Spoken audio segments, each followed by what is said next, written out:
Dear generational curse breakers, I know that it is a tough role breaking those generational chains and that generational trauma, but know that you are paving a major way not only for yourself, but for your future generations to come. Healing any form of trauma is not easy at all. It is not an easy journey. So remember to be patient with yourself and to keep going because you are on the right track.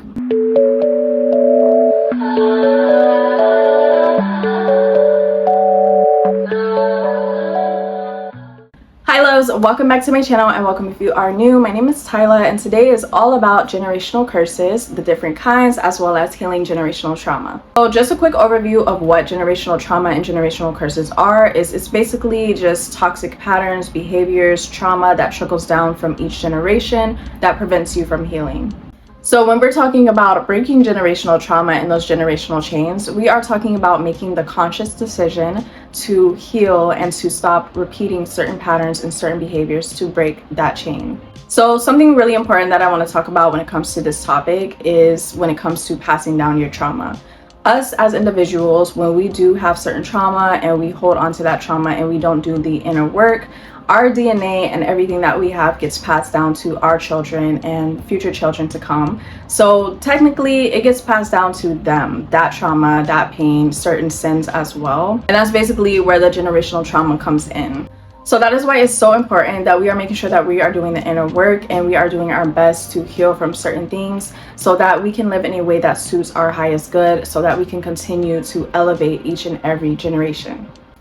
This is why you'll see as well for some of you that have had parents or just caregivers in general, you will notice that a lot of the times what they try to do is they try to not repeat certain patterns from their parents, or they'll try to move in a way that's a lot better because they were able to see the past mistakes, they were able to see the past things that were stopping them and holding them back from elevating and creating a healthier environment for their family. So I do want to state as well that no family is perfect, nobody is perfect, things on earth are just not perfect, and that's just the natural way that it goes. But it is up to you to make the conscious decision to create a better environment, to create better for yourself and for your future generations. So just a little trigger warning, I'm going to be going into some of the different types as well, so just a little fair warning. So some different types of generational trauma can be abandonment or neglect. It can be substance abuse. It can be sexual abuse. It can be physical abuse. It can be poverty as well. And that's just to name a few. So when it comes to identifying what the generational trauma may be, just kind of get an idea of what you notice that your family struggles with the most. Maybe you notice that there's a pattern in your family of people that struggle with depression or suicidal attempts, or maybe you notice that there's a pattern in your family that struggles with substance abuse. It's going to be different for everybody and depending on your family and what you've noticed or experienced. But another way that really helped me to identify what some of the trauma was the things that I noticed in this lifetime that I struggled with. The best way to start with breaking generational trauma and breaking those chains is to start with yourself. So identify what it is within yourself that you struggle with the most and work on healing those aspects.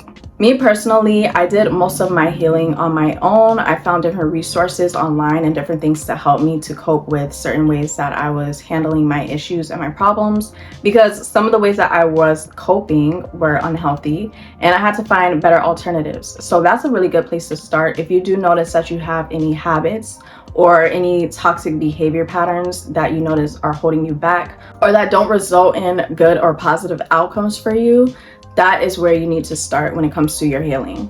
Now, me personally, I always recommend therapy if you do feel like you need that extra help and support. Do not be ashamed of it. And not only that, but don't shy away from it because of the negative things that you may hear about it. When it comes to getting therapy, you have to just make sure that you find the right therapist, one that aligns with you and one that is passionate about their job, because as we all know, there's therapists out there that are just in it for the money. So it's really just about finding the right therapist for you. When I did therapy, it was very helpful and I highly recommend it.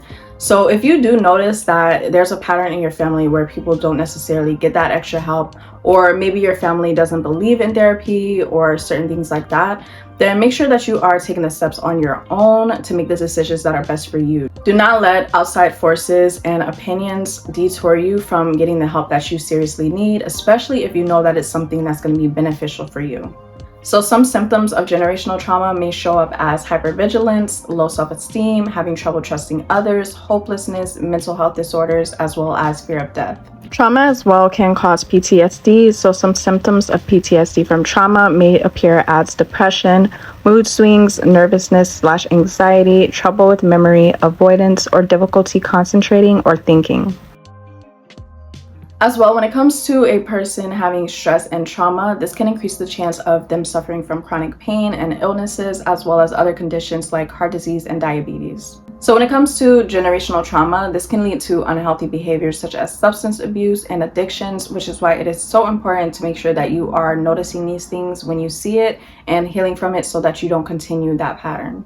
Another reason why it's so crucial to heal from your trauma is because over time, trauma and stress rewires the brain, altering the activity of important systems, which impacts a person's physical, emotional, and mental well-being. So when it comes to healing the different types of generational trauma that you may have, it all starts with being open. So you may have people that you are close to that you can be open about and express yourself to.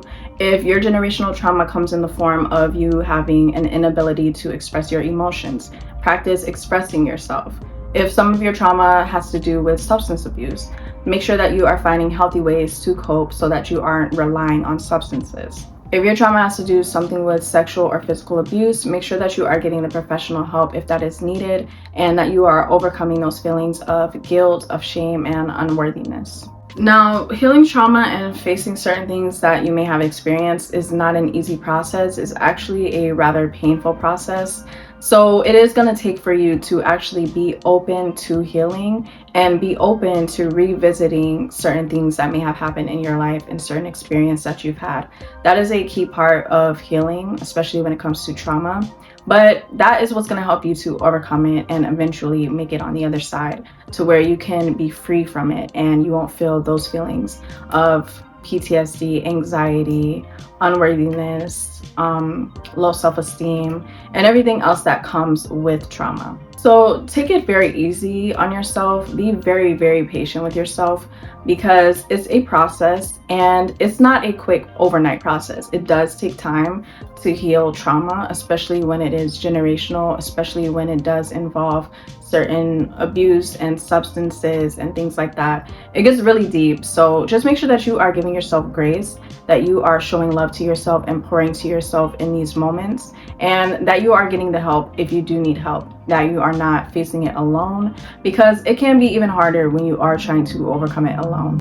Some things that's really helped me as well that I want to share with you guys is cultivating self-care routines. Self-care is so important, especially on your healing journey. So you want to make sure that you have some form of routine that keeps you uplifted, that keeps you in a positive mindset, whether that's a spiritual routine, whether that's a beauty routine, as well as creating new and positive beliefs for yourself, practicing mindfulness, clearing out your mind daily, and just setting healthier boundaries for yourself.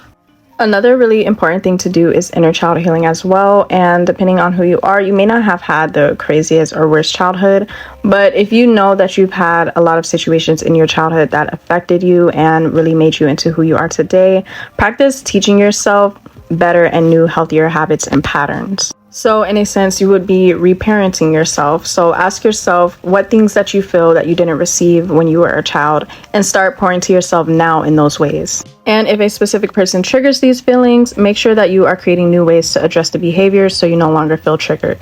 So I did want to make this video to encourage you guys because that is a big, huge thing that you are doing if you are taking those steps to overcome your trauma and to break those chains. That's huge. So you got to give yourself some props. I know that it's tough, but we are all in this together, and you making these steps and making these changes is not only going to result within a shift in yourself, but a shift within your future generations, a shift within the collective as well. Because when you do the inner healing and you heal, that spreads to those around you, that spreads out into the world. And that's a major thing that you're doing. Not only that, but it takes bravery, it takes strength, it takes courage, and it takes a lot of faith. So give yourself some props. So if you did find this video useful, be sure to subscribe, give this video a thumbs up, share it with somebody that you feel it may benefit, and I will see you guys in my next video. I'm wishing you all the best, peace, and much love. Look at the streets, you are not my mate. If you become a chef, now be head of state. But my people then go say I know one buy, I know one die.